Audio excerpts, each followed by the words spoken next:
Hello കൂട്ടുകാരെ, ഇന്ന് നമ്മൾക്ക് ഗലീലിയയിലെ ഒരു ടിപ്പണി ശ്രദ്ധിക്കാം. ഹായ് നോക്കാം.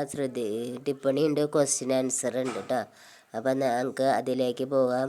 അപ്പോൾ ക്വസ്റ്റ്യൻ ആൻസർ നോക്കാം. കുछ दिनों के बाद गलीलिया के उसके पिता की डॉक्टर बनने के लिए भेजा दी, मगर वह तो वैज्ञानिक बनाना चाहता था. उसने अपने आप विषय बदल दिया.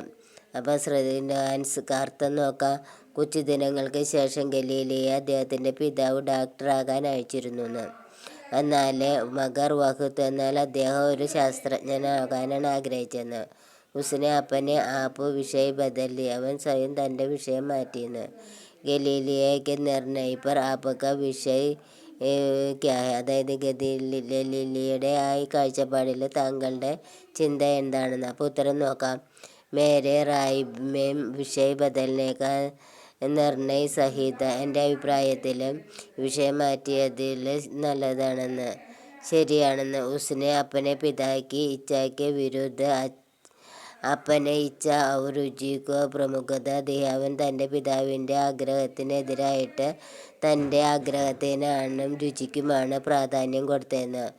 ഉസ്കാ യഹ് നിർണയ് ഉസേ ഏക് സഫൽ ഹെ, അവൻ്റെ ഈ കാഴ്ചപ്പാടാണ് അവനെ വിജയിപ്പിച്ചതെന്ന്. വൈജ്ഞാനിക് ബനനെ മേം സക്ഷം വൻസ, അവന് ശാസ്ത്രജ്ഞനാവാനായിട്ട് സാധിച്ചെന്ന്.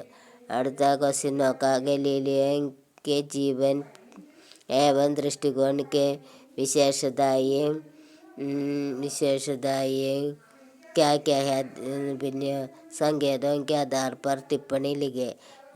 ഗലീലിയയുടെ ജീവിതത്തിൻ്റെ കാഴ്ചപ്പാടിൻ്റെ വിശേഷതകൾ എന്തൊക്കെയാണ്, അതിൻ്റെ ടിപ്പണി എഴുതാനാണ് പറയണത്. ടിപ്പണി എഴുതുമ്പോൾ ഒരു സെൻറ്റൻസുകൾ 4 സെൻറ്റൻസ് തന്നിട്ടുണ്ട്, അതൊരു പാരഗ്രാഫായിട്ട് എഴുതാനാണ് ഈ പറയണത്. അപ്പോൾ ശ്രദ്ധിക്കുക. ആദ്യം സെൻറ്റൻസ് പരിവാർക്ക നിരീക്ഷൺ കർണ, അദ്ദേഹം പരിസർക്ക നിരീക്ഷൺ കർണ, പരിസരത്തെ നിരീക്ഷിക്കും. പിന്നെയോ സത്യം കോച്ചിനേമേ സബൂത് ക ആശ്രയ ലേന, സത്യം അന്വേഷിക്കുന്നതിലൊക്കെ ആശ്രയിച്ചു. ജീവൻ മേ സ്വയം നിർണയ ലേന, ജീവിതത്തിലൊരു സ്വന്തമായ ഒരു കാഴ്ചപ്പാട് എടുത്തു. ചുനൗത്തിയാങ്ക സ്വീകാർ കർണ, വെല്ലുവിളികളെയൊക്കെ സ്വീകരിച്ചു. എന്നിങ്ങനെ ടിപ്പണി രൂപത്തിൽ താഴെ കൊടുത്തിട്ടുണ്ട്, ശ്രദ്ധിക്കുക. അപ്പം ടിപ്പണിന്ന് എഴുതുക, അത് കഴിഞ്ഞിട്ട് താഴെയായിട്ട് ഒരു ഹെഡിങ് കൊടുക്കുക. മഹാൻ വൈജ്ഞാനിക് ഗലീലിയോ. ശ്രദ്ധിക്കുക. എന്താണ് ഗലീലിയ ഏക് മഹാൻ വൈജ്ഞാനിക്, ഗലീലിയോ ഒരു വലിയ വൈജ്ഞാനികനായിരുന്നു. വേ ഹമേശ അപ്പനെ ആസ്പാസ് കി ചീസോं का ധ്യാൻപൂർവ്വ നിരീക്ഷൺ करते थे, അവൻ തൻ്റെ അടുത്തുള്ള സാധനങ്ങളെയൊക്കെ അന്വേഷിച്ചു.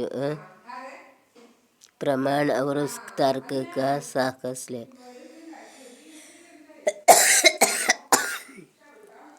അതായത് സത്യത്തിൻ്റെ അന്വേഷിച്ചു കൊണ്ടിരുന്നു. പിന്നെ പ്രമാൺ ഔർ തർക്ക് കാ സഹാര ലേത്തേത്തെ, തർക്കത്തിൻ്റെയും പ്രമാണത്തിൻ്റെയും തെളിവായിട്ട് ആശ്രയിച്ചിരുന്നു.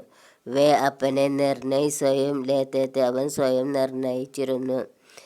പിന്നെ എന്താണ്, കിസിക്ക് ദബാവുമേ നഹി ആത്തെ, ആരുടെയും സ്വാധീനത്തെ അടിച്ചമർത്തിയില്ലാന്ന്. ജീവൻ കി കഠിനായിയോ ഓർ ചുനൗത്തിയോ കോ വേ സാഹസ് സ്വീകാർ കർത്തേ थे, ജീവിതത്തിൻ്റെ ബുദ്ധിമുട്ടുകളും വെല്ലുവിളികളും സാഹസം സ്വീകരിച്ചു. ഇസ് പ്രകാർ ഉൻക ജീവൻ സത്യ വിവേക് ഔർ സാഹസ് കാ പ്രതീക് था, ഇപ്രകാരം അദ്ദേഹത്തിൻ്റെ ജീവിതം സത്യത്തിൻ്റെയും വിവേകത്തിൻ്റെയും സാഹസികതയുടെയും ഒരു പ്രതീകമായിരുന്നു. ഹായ് കൂട്ടുകാരെ, ഇഷ്ടപ്പെട്ടെങ്കിൽ ലൈക്ക് ചെയ്യുക, ഷെയർ ചെയ്യുക. SLC കുട്ടികൾക്ക് ഷെയർ ചെയ്ത് കൊടുക്കുക, സബ്സ്ക്രൈബ് ചെയ്യുക. അപ്പം ഇത് SLCക്ക് ഇമ്പോർട്ടൻ്റ് ആയിട്ടും വരുന്ന ക്വസ്റ്റ്യനാണ്.